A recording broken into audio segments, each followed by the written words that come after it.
నమస్తే, నేను Madhavi. Welcome to Q news. Madhya Pradesh నుంచి రాజ్యసభకు పోటీ చేసిన కాంగ్రెస్ నాయకురాలు మీనాక్షి నటరాజన్ నామినేషన్ రద్దు మీద ఆమె తీవ్రంగా స్పందించింది. తెలంగాణ నుంచి ఎవరో ఒకరిని రాజీనామా చేయించి ఆ స్థానం ఆమెకు ఇస్తానని వచ్చిన వార్తలపై మండిపట్టిండ్రు. తన కోసం ఎవరు రాజీనామా చేయాల్సిన అవసరం లేదని కుండబద్దలు కొట్టిండ్రు. తను మధ్యప్రదేశ్కి చెందిన వ్యక్తినని, తెలంగాణ స్థానం ఎట్టి పరిస్థితుల్లోనూ తీసుకోనని గాంధీ భవన్లో స్పష్టం చేసిండ్రు. ఆమె ఇంకేమనిందో చూద్దాం. తెలంగాణ స్థానం నాకొద్దని స్పష్టం చేసిన మీనాక్షి.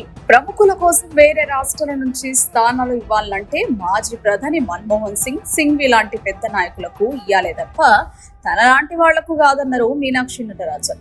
తన కోసం తెలంగాణ స్థానం ఇస్తే అసలే ఒప్పుకోరని మీనాక్షి నటరాజన్ స్పష్టం చేసిండ్రు.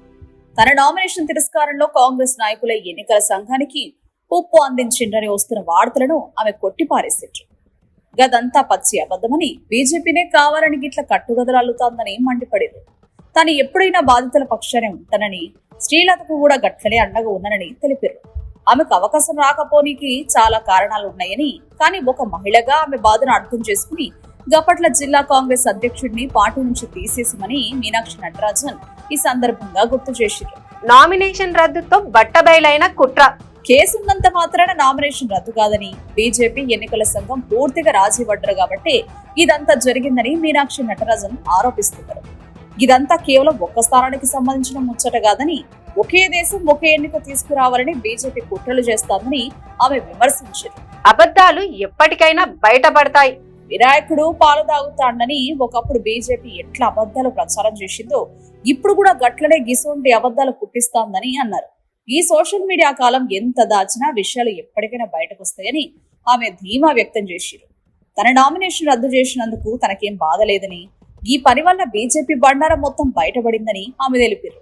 పార్టీని ఇబ్బంది పెట్టనీకే వాళ్ళు ఇట్లా ఈ పని చేసిరని ఆమె మండిపడింది.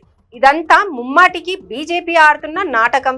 న్యాయ వ్యవస్థ మీద తనకు పూర్తి నమ్మకం ఉందనేది, అసలు ఎన్నికల అధికారుల గదికి బీజేపీ నాయకులను ఎట్లా రానిచ్చిరని ఆమె ప్రశ్నించారు. స్వతంత్రంగా పనిచేయాల్సిన సంస్థలన్నీ పక్కదో పట్టడం దారుణమని ఆమె ఆగ్రహం వ్యక్తం చేసింది.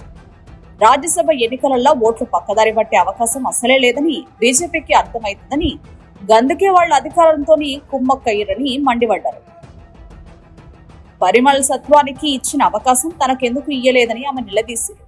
ఆయనకు తప్పులు సరిదిద్దుకోనికి 24 గంటల సమయం ఇచ్చి తనకు మాత్రం అవకాశం ఇవ్వకపోవడం చూస్తేనే ఇదంతా పక్కా పథకం ప్రకారం జరిగిన కుట్రని ఆమె తెలిపింది.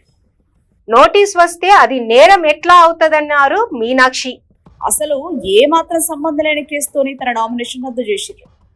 ఒక సాధారణ వ్యక్తి పెట్టిన కేసులో తనకు న్యాయపరమైన నోటీస్ వస్తే దాన్ని నేర చరిత్ర కింద ఎట్లా చూస్తారని మీనాక్షి నటరాజన్ అధికారులను నిలదీసిండ్రు. నామినేషన్ పత్రంలా గా నోటీసుల గురించి రాసే గడి అసలు లేనే లేదని ఆమె అందరికీ గుర్తు చేసింది.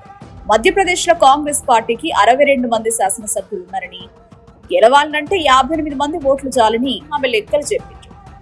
ఇది ముమ్మాటికి కాంగ్రెస్ గెలిచే స్థానం అని స్పష్టం చేసింది. అసలు గెలిచే సంఖ్యాబలం లేకపోయినా బీజేపీ నాయకులు కావాలనే 3వ నామినేషన్ వేసిందంటేనే వాళ్ళ కుట్ర ఏందన్నది జనాలకు అర్థమైతుందని ఆమె తెలిపింది.